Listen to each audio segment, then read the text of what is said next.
What's up everybody, Ashton here from Muse Themes, here with a demonstration and walkthrough of our new Particles widget. Now I'm super excited about this one. This is an awesome visual effect that you can easily incorporate into your Muse site with many styling and customization options that will strongly enhance the dynamics of your website and make it significantly more interactive. From our live demo here, immediately upon page load, we get these moving particles overlaid on our content. And if I move my mouse about the page, you can see how they respond and interact with my mouse as the graphics move around. I can also click, which adds additional particles that are incorporated into the motion, which is so awesome and somewhat addicting. Now this is great for things like landing pages, splash pages, coming soon pages, and many other uses. We actually used this exact effect on our wocode.com website when we had the coming soon page and newsletter sign up before we even launched the official site. Now this is definitely one of the most customizable widgets we've ever released, making it extremely flexible and versatile to use. Your range of use for this widget is really wide, from very mild integration to very wild integration. And the extra cool thing about this widget is its ability to work with layers. Oftentimes, complex widgets don't perform well when incorporated with other layered elements, but this one works seamlessly. You can see here that our header text is layered on top with all of the particles passing underneath. And then we also have this phone image layered on top with the particles passing underneath and through the phone screen. And this image here is actually just a transparent PNG image with the phone screen cut out, so it's giving us this cool phone screen image in conjunction with the particles. So let's switch over to Muse and take a closer look at how we get this thing started.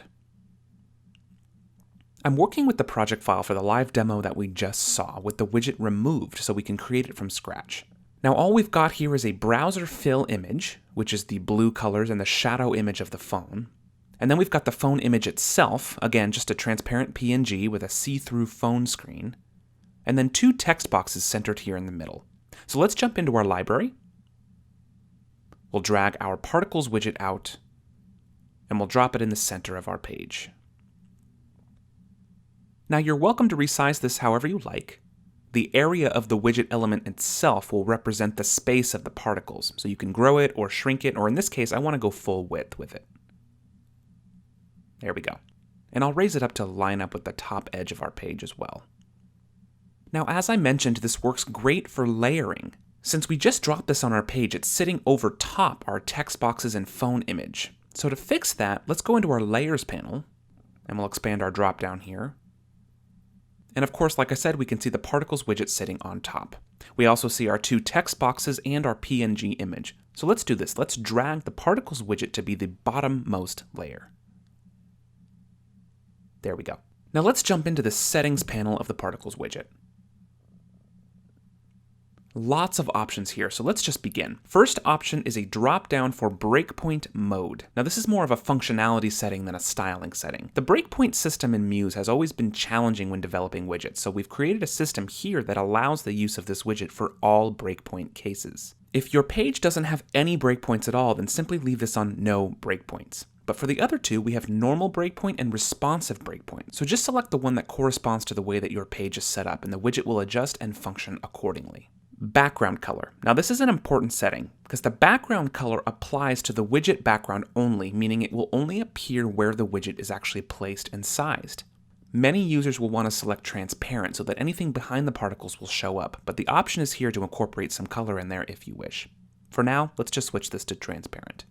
Next, we have particle speed, so of course feel free to adjust this to your liking. Would definitely recommend previewing this in a browser a few times with all of these settings until you get it right where you want it. Particle direction, this gives you a big drop down here with various settings for how they behave. Random will probably be a popular one, but again, feel free to experiment. And particle path mode, this mainly allows the particles to either leave the page entirely or simply bounce off the edge of the browser or the widget boundary. So select whichever of these you prefer. We'll leave it on exit screen for now.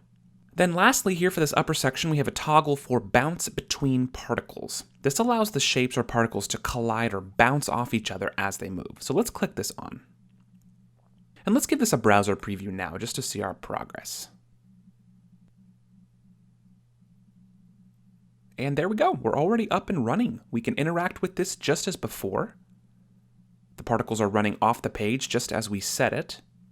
Now it's only filling about the top half of the page, and that of course is changeable by adjusting the sizing of the widget itself. but it is full width, of course, as we set it, and it's already looking pretty awesome. But we've got a lot more settings to explore here, so let's jump back to the options panel. We've got these broken down into 3 sections here, one for particles, one for lines, and then one for the interactivity of the graphics in the browser. Let's expand the dropdown for the particle styling.